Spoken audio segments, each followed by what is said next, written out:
Hey guys, guess what? First time on the new client. Actually, that's not entirely true, but the first time recording on the new client. I've already been fiddling around with this for a couple of days. And I'm sure that everybody who watches these videos and plays Magic Online has some opinions about the new client. I actually got a chance to speak with a guy named Ryan Spain, who's one of the programmers on the new beta. It's called the beta client. Is no longer fair. The new Magic client at Mark Rosewater's 4th of July party.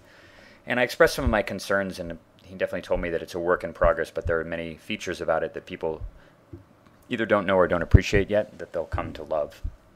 And my opinion is that I think that change is hard, and especially with something you've grown very accustomed to. People had a lot of similar complaints about the 3.0 client when they transitioned from 2.0 to 3.0 that they have for this newer client. And I think that part of the clunkiness is that everybody is very unfamiliar with the interface and not really sure what does what. But I think in a month or so, people will come to appreciate what's better about this new client and may, in fact, embrace it. Although certainly there are going to be detractors and there are going to be people who abandon the game online, at least, completely because they don't like the new client. And I think a lot of changes about it could still happen for the better. I'm actually taking some notes down that I plan to send to Ryan about different suggestions and ideas, things that I feel are not clear. Like, I really don't like the way that targeting works now. I really like the arrows, and I find that it's really vague. I actually cast a Terastodon yesterday and totally screwed up the triggers on it. I just had no idea what the hell I was doing with it because it wasn't clear what I was targeting with it.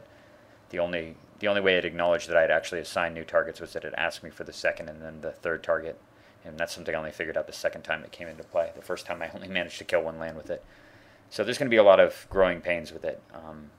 Hopefully the replays work, though. And in fact, I will happily embrace the beta client if it is 100% as far as replays go. We're going to test this one right now.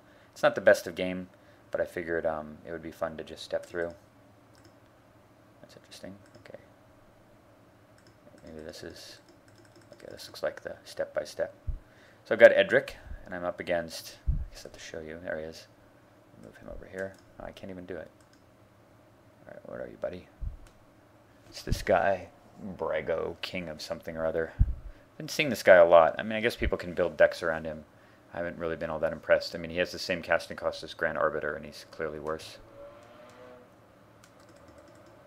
But I've got a great draw.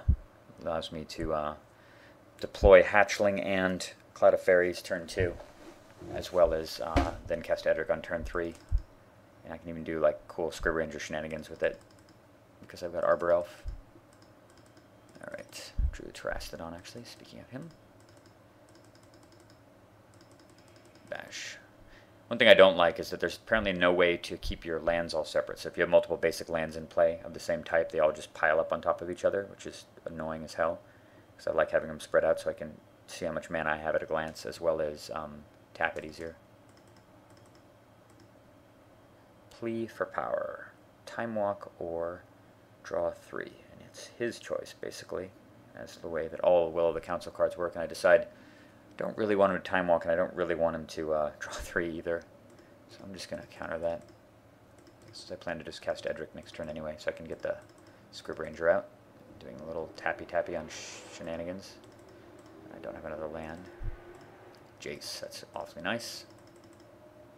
I'm seeing him tap 4 mana here and going, cool, he's just going to recast this guy, and I can just Jace it, draw a million cards, and that'll probably be the game. But nope, it's much worse. Snooze. Pretty crushed there. Losing 3 cards and my commander, dropping down to, and more importantly, losing access to a ton of mana, 3 extra mana too. So now we're in deep trouble, just like that. And now comes Brago, King of Wonderment. So this hand, I've got a few choices, but really I've got to just try to stall. So I decide that end of turn, the end of the Royal is not going to really do me any good here. So I might as well just burn it. Maybe I'll get lucky and draw a counterspell going into the next turn. The deck delivers about the perfect card I could draw, literally, in this situation. Maybe Mana Crypt would have been better, because I could have gone Mana Crypt Jace. But Mana Drain's pretty damn good. And of course he replays the King. Not even using his Mind Stone to like bluff a counterspell or something. I'm going to Mana Drain it. Not that I would ever not counter it regardless. Alright, 4 mana, and I got a forest too, which is awesome.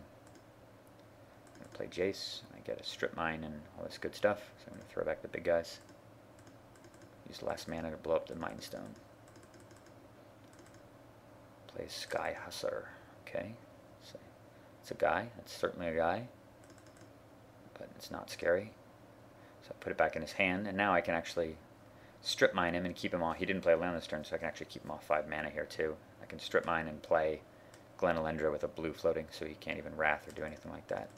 Play the Mana Vault. The full intention of stripping and playing Glenalendra. And instead the game, oh, there's no acknowledgement of that. It's probably in some random window somewhere that I can't see. Oh yeah, there it is. Whee! Blazingkin has conceded the game. Thank you for the big reminder in the middle of the screen. There's so much like weird stuff. Like, notice how there's weird blinking crap lights up there? I guess that's indicating that a mouse button is held down for some reason, because you know, you really got to know. Whoa, where'd the client go? There's a picture of my son. Hey, you. Alright. Where are we? Okay, there we go. It's back. Anyway, well, I'm sure I'm going to be getting more used to this as the days go by. I'm not giving up on it, certainly. And I suspect that in a month, like I said, I'll be feeling like it was, you know, fine all along and won't have any more complaints. And then I'll probably be saying, hey, this is a million times better, and everybody should agree with me. Anyway, hope you enjoyed that short replay. I'll have more to come, I'm sure. See you soon.